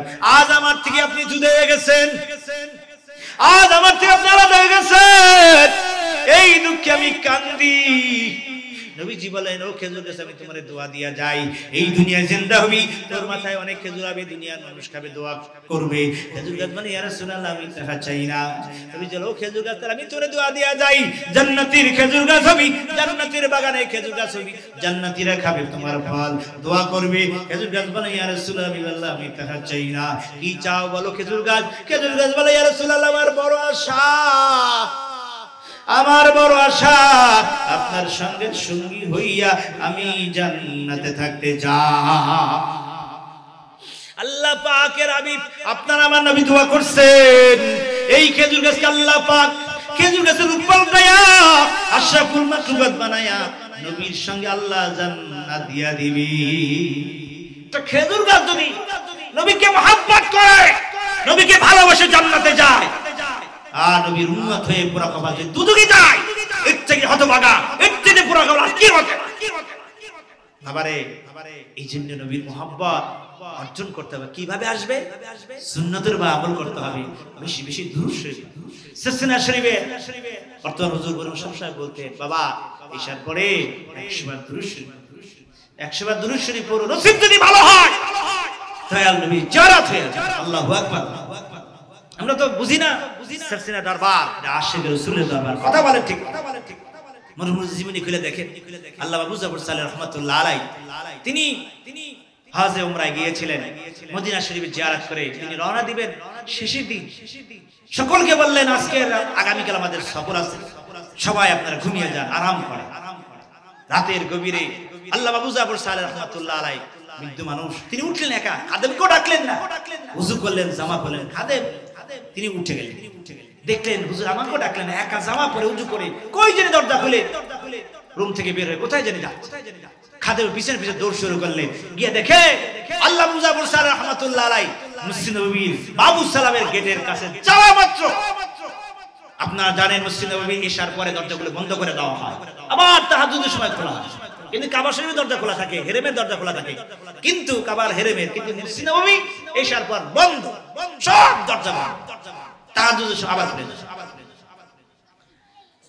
খাদেম বলেন আমি দেখতে পাইলাম বাবু সালাম গেটে যাওয়া মাত্র কে যেন দৌড়ে আসিয়া আল্লামা আবু জাফর সালেহ রাহমাতুল্লাহ আলাইহির জন্য বাবু সালামের গেটটা খুলে দিয়েছেন। চিৎকার দিয়ে বলেন সুবহানাল্লাহ। এমন সময় হুজুরের খাদেম গিয়া দেখেন গেটের সামনে, গেটের দায়িত্বশীল খাদেম যিনি খুলে দেন, উনি গায়ে জামা অর্ধেক দিতে পারে নাই, দরজা খুলে দিয়ে শুধু কান্দে। আপনি কাঁদতেন কেন? খাদেম বলেন আমি হলাম এই গেটের দায়িত্বশীল, নবীজির রওজা এই বাবু সালামের গেটের দায়িত্বশীল। আমি গেট এশার পর বন্ধ করে দেই, তাহাজ্জুদের সময় খুলি। কোনদিন এরকম আমার সঙ্গে ঘটনা ঘটে নাই।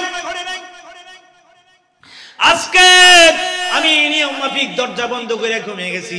ঘুমের ঘরে আমি স্বপ্নে দেখি আল্লাহ নবী এই রওজার মালিক আমাকে ডেকে ডেকে বলতেছে, ও খাদেম সারসিনা আবু জাফর সালেহ এসেছে, আমার সাথে জরুরি কথা আছে, তাড়াতাড়ি করে বাবু সালামের গেটটা খুলে দাও। আল্লাহু আকবার বলে নারায়ে তাকবীর। সারসিনা দরবার শরীফ। খাদেম বললেন আপনি গেলেন না কেন? কিন্তু আমার যাওয়ার অনুমতি নাই। হুজুর ভিতরে প্রবেশ করে গেলেন। এইরকম আশিকে রাসূল ছিলেন আল্লামা আবু জাফর সালেহ রাহমাতুল্লাহ আলাইহি। এইজন্য বর্তমান হুজুর বলেন বাবা যদি নবীজির জিয়ারত করতে চাও তাহলে বেশি বেশি করে দুরূদ শরীফ পড়ো, ঘুমাতে গিয়ে ঘুমার বিছানায় ঘুমিয়ে যাও, দুরূদ শরীফ পড়তে পড়তে নসিব যদি ভালো হয় আল্লাহ নবীর জিয়ারত হইতে পারে। কথা বলেন ঠিক কি ঠিক না? এবার এটাইতে পাস করেছেন, দাওরা পাস করেছেন, কবরে আযাব হবে কি না হবে কোনো গ্যারান্টি আসেনি বলেন? চেয়ারম্যান হয়েছেন, এমপি হয়েছেন, মন্ত্রী হয়েছেন, রাষ্ট্রপতি হয়েছেন, কবরে আযাব হবে কি হবে না কোনো গ্যারান্টি আসেনি বলেন? আছে? নাই।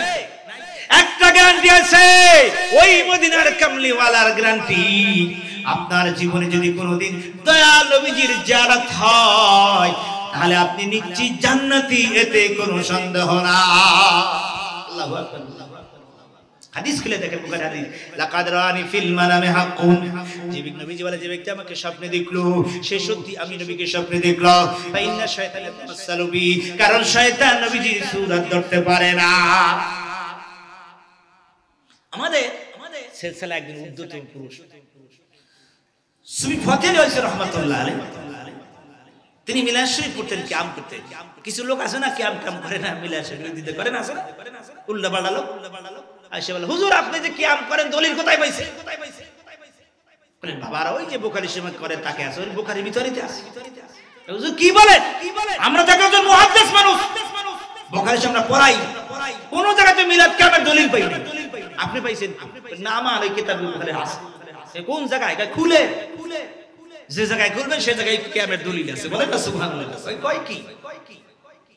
খুলেন পড়েন, প্রত্যেক লাইনে লাইনে মিলাদের কিয়ামের দলিল আছে। ওই কয় পড়েন, এক জায়গাতে যেখানে পড়েন ওই সব মুহাদ্দিসরা বুখারী শরীফ খুলিয়া যখন পড়া শুরু করলেন হাদাসানা হাদাসানা বলে বলে সনদগুলো বলে যখন বললেন ক্বালা রাসূলুল্লাহ সাল্লাল্লাহু আলাইহি ওয়াসাল্লাম বলার সঙ্গে সঙ্গে ওই সব আলেমরা যারা মিলাদ ক্যাম্পের বিরোধী তারা দাঁড়িয়ে গেলে দাঁড়িয়ে দাঁড়িয়ে আমার নবীকে সালাম দেওয়া শুরু করে দিলেন। ইয়া নবী সালামু আলাইকা বলে নবীকে সালাম দেওয়া শুরু করলেন। আল্লাহু আকবার। সালাম দিতে দিতে তারা জ্ঞান হারিয়ে ফেলেন, অজ্ঞান হয়ে গেলেন। যখন জ্ঞান ফিরে আসলো তখন হুজুর বললেন তোমরা তো কোনোদিন কিয়াম করো না, নবীকে দাঁড়ায় সালাম দাও না, দাঁড়াইলা কেন, সালাম দিলা কেন? ওই সব আলেমরা বলে হুজুর আর কিছু বলতে হবে না, আমাদের বুঝ হয়ে গেছে, জীবনও নবীকে দেখি নাই। যখন আপনি বলেছেন হুকুম দিয়েছেন, আমরা যখন বলেছি ক্বালা রাসূলুল্লাহ সাল্লাল্লাহু আলাইহি ওয়াসাল্লাম বলার সঙ্গে সঙ্গে আমরা দয়াল নবীকে সচক্ষে দেখতে পেয়েছি। এই হলো সিলসিলা। বাবার আমার, ভাইয়ার আমার, এই জন্য বাবা বেশি বেশি দুরূদ শরীফ পড়বেন। নবীজি বলেন মান সাল্লাল্লাহু আলাইহি ওয়াসাল্লাম, যে ব্যক্তি একবার দুরূদ শরীফ পড়বে আল্লাহ পাক খুশি হয়ে তার আমল নামায় 10টা নেকি লিখে দেন, 10টা গুনাহ কেটে দেন, 10টা মর্যাদা বৃদ্ধি করে দেন। জোরে জোরে বলুন সুবহানাল্লাহ। যারা বেশি বেশি দুরূদ শরীফ পড়বে আল্লাহ পাক তাদের জন্য জাহান্নামের আগুনকে হারাম করে দেন। কত দামি কথা।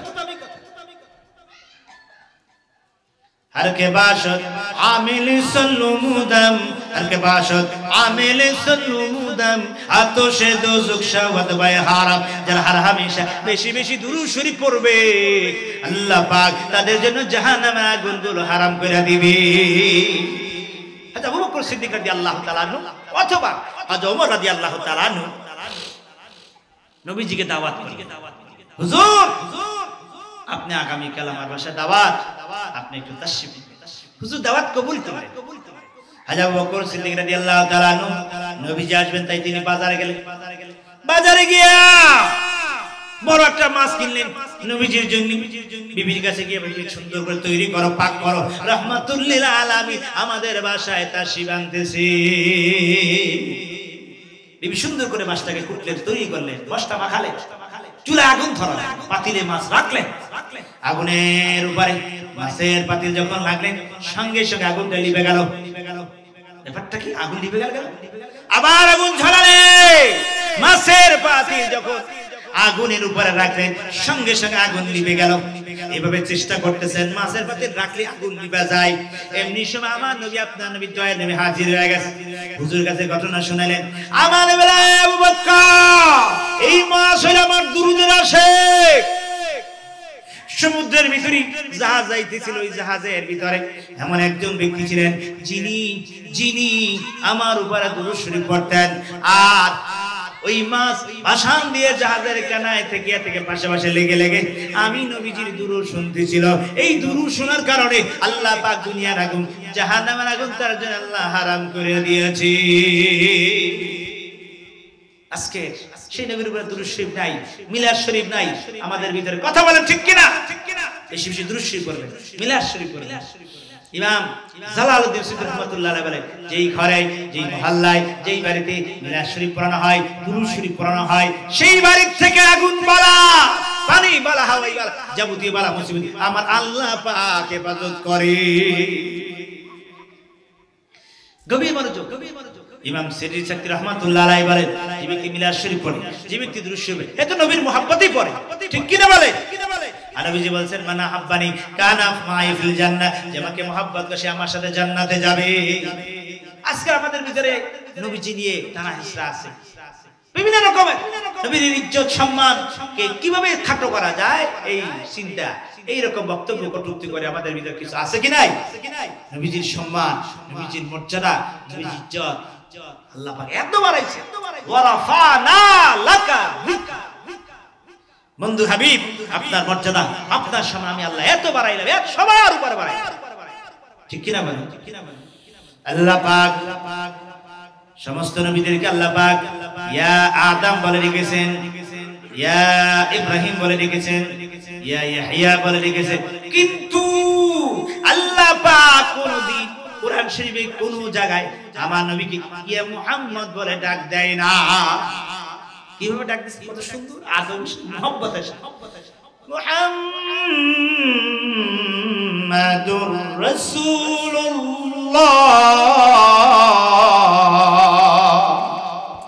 মুহাম্মদ সাল্লাল্লাহু আলাইহি সাল্লাম আল্লাহ পাকের প্যারা রাসূল। কথা বলে ঠিক কিনা? আসুন আমরা সেই নবীকে মহব্বতে একটু দুরূদ শরীফ পড়ি। সাল্লাল্লাহু আলা মুহাম্মাদ সাল্লাল্লাহু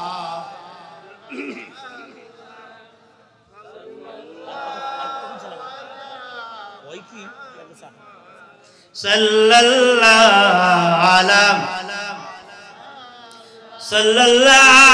আলা মুহাম্মাদ সাল্লাল্লাহু আলাইহি। গভীর মনোযোগ বাবার আমার ভাইরা আমার, দুরূদ শরীফ পড়বে, মিলাদ শরীফে নবীকে মহব্বত করবে, সুন্নতের উপর আমল করবে, মাথায় গোল টুপি পরবেন। কি টুপি? জোরে বলেন, কি টুপি পরবেন? জোরে বলেন, গোল টুপি। কি টুপি? গায়ে সুন্নতি জামা পরবেন, পোশাক। কি জামা? সুন্নতি জামা। আহাব্বু সিয়াবে কামিজ। নবী যে আমার কাছে পছন্দ জামা কামিজ। মুখে দাড়ি রাখবে।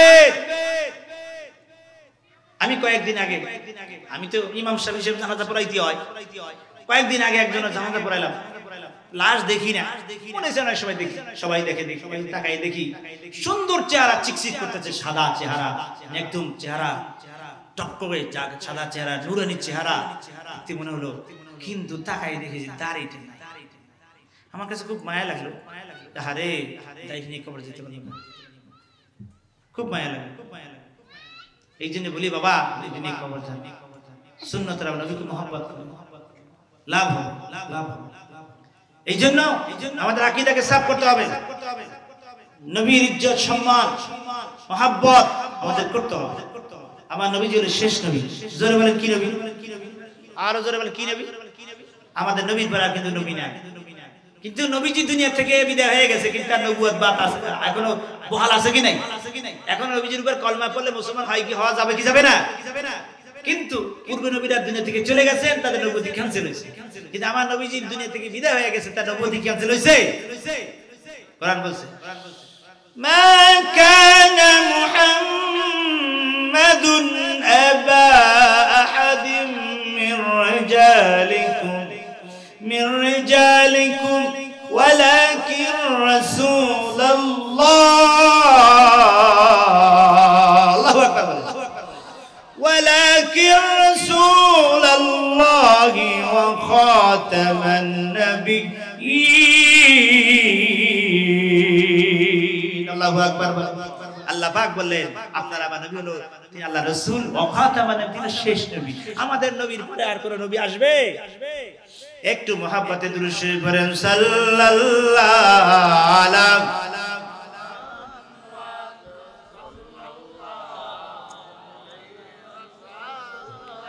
সাল্লাল্লাহু। বলার এটা বসে গেছে, কারণ হচ্ছে প্রতিদিন দুইটা প্রোগ্রাম, কালকে দুইটা প্রোগ্রাম, আজকের দুইটা প্রোগ্রাম, এই 2 ঘন্টা করে চিল্লেরা কত কুলায়। এরপরে আবার প্রোগ্রাম আছে বাখেরগঞ্জে, সেখানে মাইক ধরতে হবে, লক্ষ্মীপুরে সেখানে লোকজন বসে আছে, তাই বেশি সময় নিব না। একটু মহব্বতে দুরূদ শরীফ পড়েন, সাল্লাল্লাহু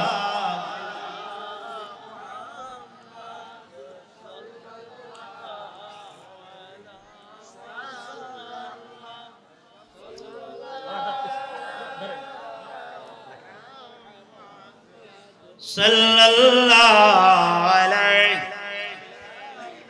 বাবার আমার ভাইরা আমার,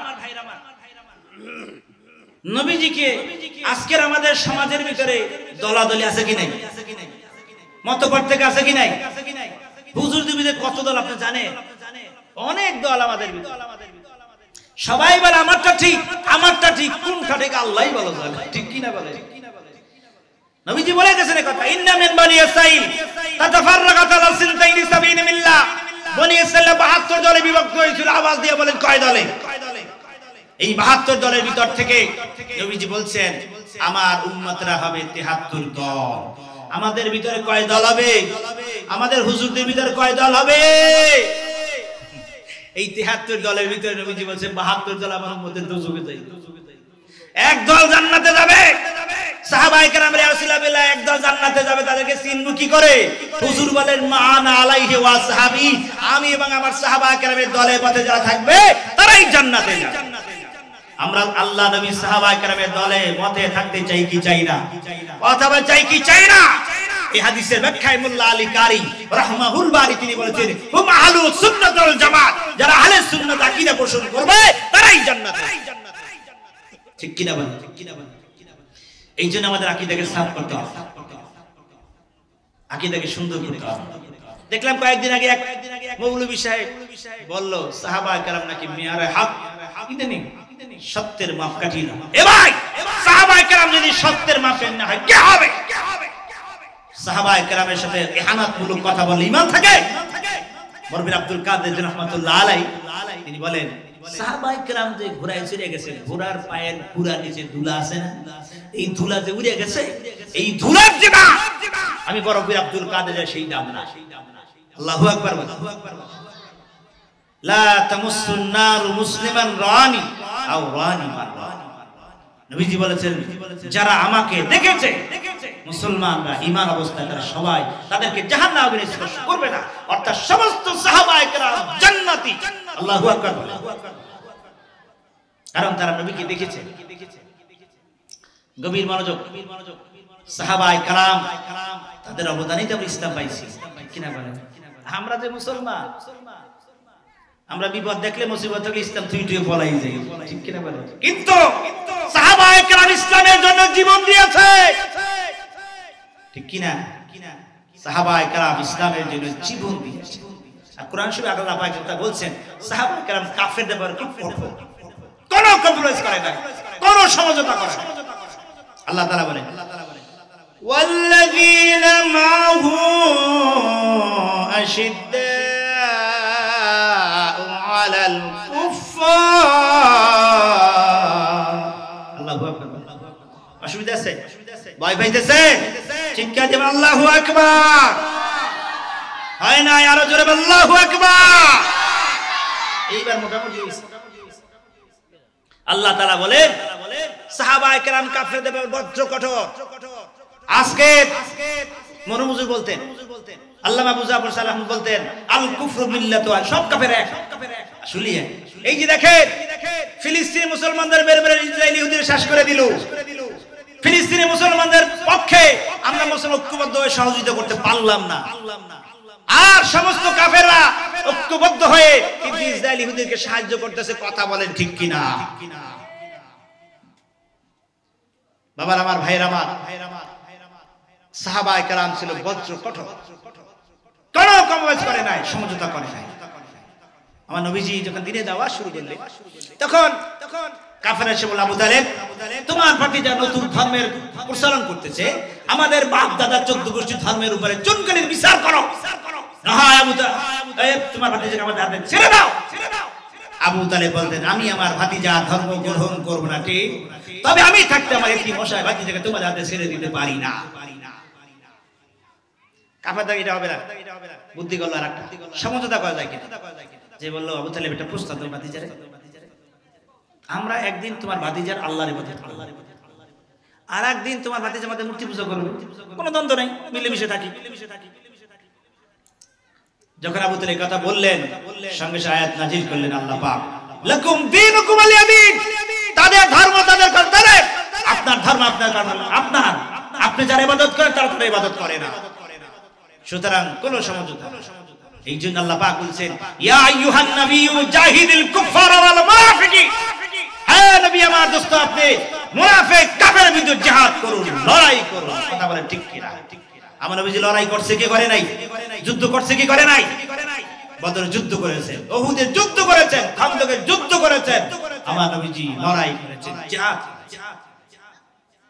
মক্কার কাফেররা ঐক্যবদ্ধ হয়ে 3000 নিয়ে মদিনা দখল করে নবীজিকে মেরে ফেলবে, হত্যা করে ফেলবে। অস্ত্র সজ্জা সজ্জিত হয়ে আসতেছে, নবীজি খবর পেয়ে মাত্র 1000, তাদের মুনাফিক 300 ভেঙে গেছে, মাত্র 700 নিয়ে রওনা করছে। তরবারি নাই, ডাল নাই, দুর্বল সাহাবায়ে কেরাম উহুদের ময়দান হাজির হয়ে গেছে, যুদ্ধ চলছে। এমন সময় অতর্কিত কাফের হামলা শুরু করলো, এবার নবীজিকে মেরেই ফেলে। তীর মারতে লাগলো। হযরত তালহা একজন নবী সাহাবী, তিনি তার পিঠকে ঢাল বানাইলেন। তার শহীদের পর দেখা গেল তার তীরে পিঠে 71টা তীর ঢুকে গেছে। আল্লাহু আকবার বলে নবীজিকে বাঁচাবার। ওবাই ইবনে কিমিয়া নবীজির মাথাকে লক্ষ্য করে এমন জোরে পাথর মারলো, সঙ্গে সঙ্গে হেলমেট ভেঙে মাথার ভিতরে ঢুকে গেল। নবীজি দমদার মোবারক শহীদ হয়ে গেল। নবীজি উহুদের ময়দানে বেহুশ হয়ে অর্থাৎ পড়ে গেল।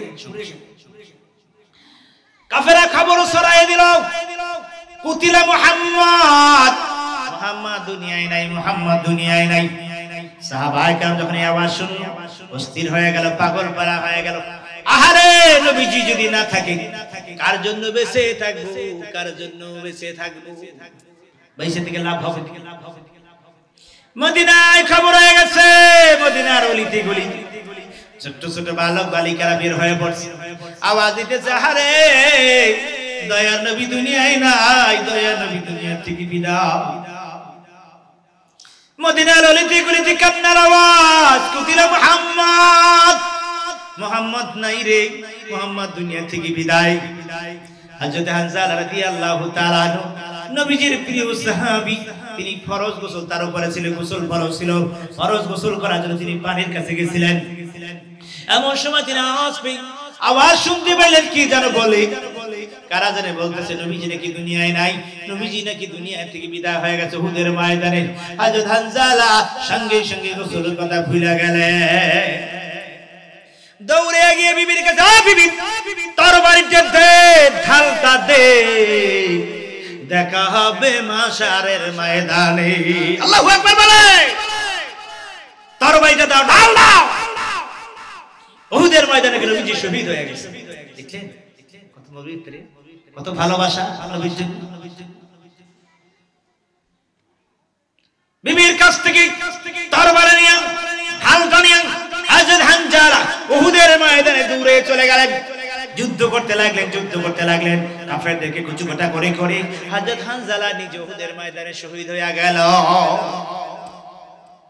যুদ্ধ বন্ধ হয়ে গেছে। নবীজি বললেন, যারা শহীদ হয়েছে 70 জন শহীদ হয়েছে, নবীজি আপন চাচা হযরত আমির হামজা সেও শহীদ হয়ে গেছে নবীর জন্য। নবীজি বলেন, সাহাবীরা রে, শুহাদায়ে কেরামদেরকে বিনা গোসলে দাফন দিয়া দাও।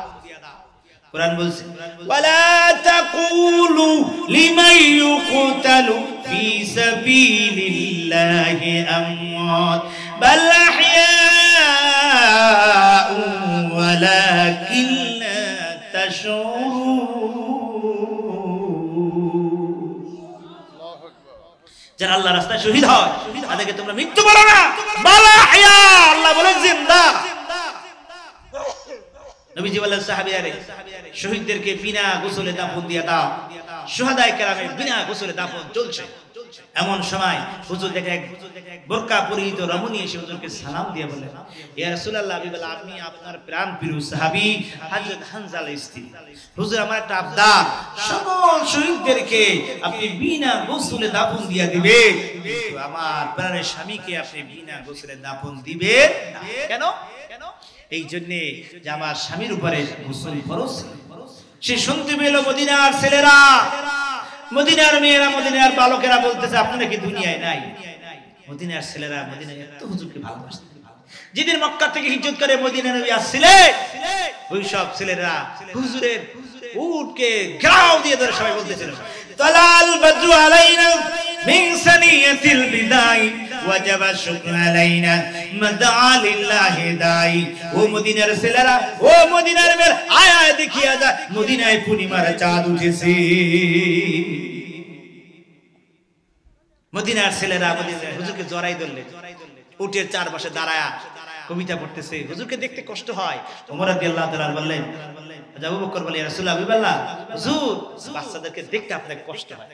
সঙ্গে সঙ্গে হুজুর উঠ থেকে নেমে গেলেন, ওই সব ছোট্ট বাচ্চাদেরকে জড়িয়ে ধরলেন। হুজুর চোখের পানি ছিল, ও মদিনার ছেলেরা, তোমরা কি এইভাবে আমাকে ভালোবাসো, এইভাবে আমি আগলিয়ে রাখবো, অথচ আমার জন্মভূমি মক্কা আমি থাকতে পারি। এত ভালোবাসতো মদিনার ছেলেরা, মদিনার লোকেরা এত ভালোবাসতো। তাই তো ওই মক্কা হুজুরের জন্মভূমি, আর তিনি মদিনায় কিন্তু শুয়ে থাকলেন, মদিনায় থেকে গেলেন। দেখলেন মদিনায় আজ হুজুর ঘুমিয়ে আছে। মদিনা কত ধন্য আমার নবীর জন্য, ঠিক কিনা বলে? অনেকে মদিনা শরীফে যায়, আদব মদিনা শরীফে অনেক আদব আছে। হ্যাঁ, শাহ সাহেব হুজুর একদিন বলতেছিলেন, এক লোক মদিনা শরীফ হোটেলে ভাত খাইতে বসছে। তা খাওয়া দাওয়ার পরে দধি টুদি খান না, মিষ্টি অনেকে খায়, তখন ওই লোক বললো যে দধি দাও। হোটেলে ভাত খাইতে গিয়ে তখন দধি দিল। দধিতে একটা টক থাকে না, টক দধি কিন্তু বিভিন্ন ক্যাটাগরি থাকে, কোনটা মিষ্টি থাকে, আবার টক মিষ্টি থাকে, আবার বেশি টক থাকে। যাই হোক, যে দধিটা দিছে ওইটা হলো টক। দোকানদার তখন তিনি দধিটা খাচ্ছেন, মদিনার দধি টক। কি বলছে? মদিনার দধি টক। ওই দিন খেতে চলতে ঘুমিয়ে গেছে হাজী সাহেব। নবীজি হুঙ্কার দিয়ে হাজী সাহেব, মদিনার দধি যদি টক হয় তাহলে এই মদিনা তোমার থাকা দরকার নেই, যাও না, বের হয়ে যাও মদিনা। ইমাম মালিক রাহমাতুল্লাহ আলাইহি যত মুজাদ্দিদ মদিনার তিনি হাদিস বলাইতেন ছিলেন, প্রতিদিন মদিনা শরীফ তিনি জুতা পায়ে দিয়ে হাঁটেন। সাহাবায়ে কেরাম ইসলামের জন্য যা করেছেন, জীবন দিয়েছেন, মাল দিয়েছেন, অর্থ দিয়েছেন, যার কারণে তো আমরা ইসলাম পেয়েছি। সাহাবায়ে কেরাম ছিলেন, তারা ছিলেন মিয়ারে হক, সত্যের মাপকাঠি। ঠিক কি না যারা বলে? নবীজি বলছেন, আমার সাহাবায়ে আকাশের নক্ষত্র শুনলো, যার অনুসরণ করবে তুমি নাজাত পেয়ে যাবে। হতে পারে কোন নক্ষত্র কোন সাহাবীর ইসলামের অবদান অনেক বেশি, কোন সাহাবী কম, কিন্তু সকল সাহাবায়ে কেরাম সত্যের মাপকাঠি, যার অনুসরণ করবে নাজাত পাওয়া যাবে। ঠিক কি না বলে? বাবার আমার, ভাইয়ের আমার, আজকের আমরা হক কথা বলি না, সত্য কথা বলি না, অন্যায় দেখি সমাজে আমরা কথা বলি না। ঠিক কিনা বলে? এই জন্য সমাজে অন্যায় দেখতে কথা বলতে হয়। সাহাবায়ে কেরাম হক কথা বলতে, বজ্র কঠোরে কথা বলতে, কোনো কমবেশ করতে, আর পরস্পর একজনের ভালোবাসা। আজকে আমাদের ভাই ভাই মহব্বত নাই, ভালোবাসা নাই, অর্থাৎ সাহাবায়ে কেরাম একজন আরেকজন জীবন দিয়ে দিত।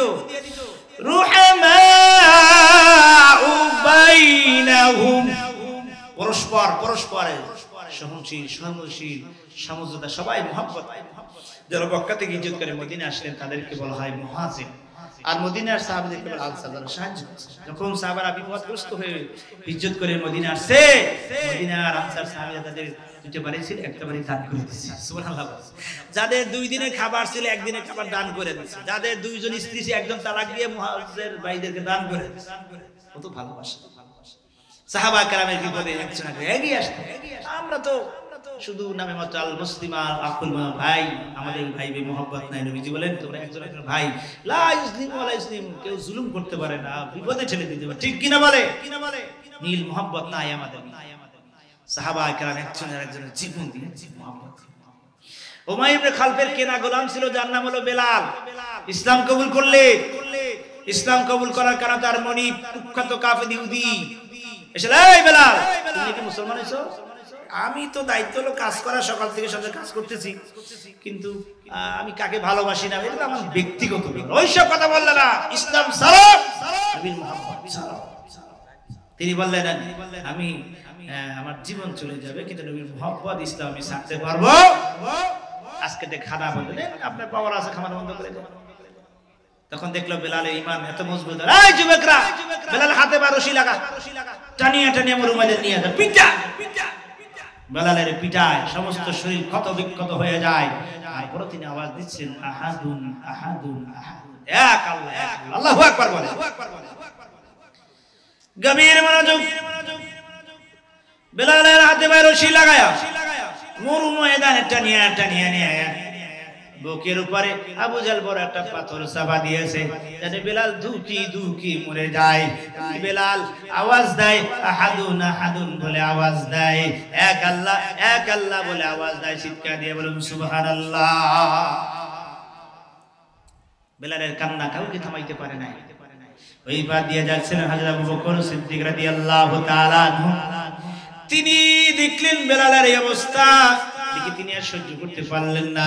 নবীজির কাছে গিয়ে বললেন, ইয়া রাসূলুল্লাহ, ইয়া হাবিবাল্লাহ, উমাইয়া ইবনে খালফের কেনা গোলাম, যার নাম হলো বেলাল, হুজুর তার উপরে চলে নির্যাতন, নিপীড়ন, অত্যাচার।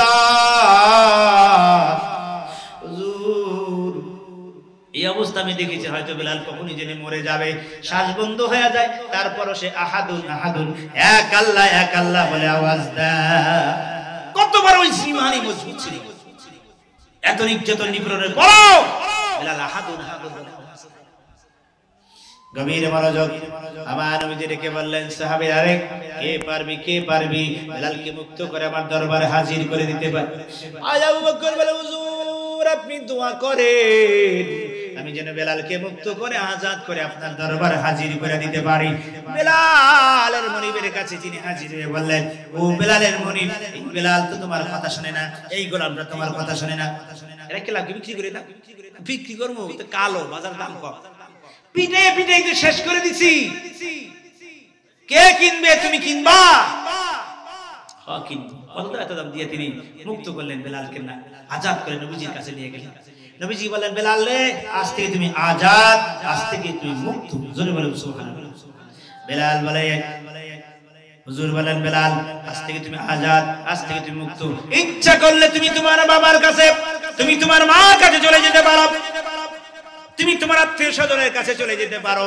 বেলাল কান্দে বলে, ইয়া রাসূলুল্লাহ, বিবাল্লাহ, যখন আপনার কদম পেয়েছি, এত নির্যাতন নিপীড়ন সহ্য করার পর হুজুর জীবন চলে যাবে, আপনার কদম ছাড়ব না। আল্লাহু আকবার বলে। আমরা সবাই নবীর কদমে থাকতে চাই কি চাই না? সবাই চাই। কে কে চাই? দু হাত তুলেন। এবার আমার সাথে বলেন, নবীর চরণেতে, হাত লারা যান বলে, নবীর চরণেতে সারা জীবন আমি থাকবো। বলে, নবীর চরণেতে সারা জীবন আমি থাকবো। ভালোবেসে নবীজিকে, ভালোবেসে নবীজিকে হৃদয় মাঝে ভরে রাখবো। নবীর চরণেতে সারা জীবন আমি থাকবো। নবীর চরণেতে সারা জীবন আমি ভালোবেসে নবীজিকে, বলেন ভালোবেসে নবীজিকে হৃদয় মাঝে ভরে রাখবো। নবীর চরণেতে সারা জীবন আমি থাকবো। দুরুদ সালামে মিলাদ কিয়ামে, বলেন দুরুদ সালামে মিলাদ কিয়ামে নূর নবীজিকে খুশি করব। নবীর চরণেতে সারা জীবন আমি থাকবো। বলেন আমিন। আল্লাহ পাক আমাদের সকলকে নবীর চরণে, নবীর কদমে থাকার তৌফিক দান করুন। জোরে জোরে বলেন আমিন।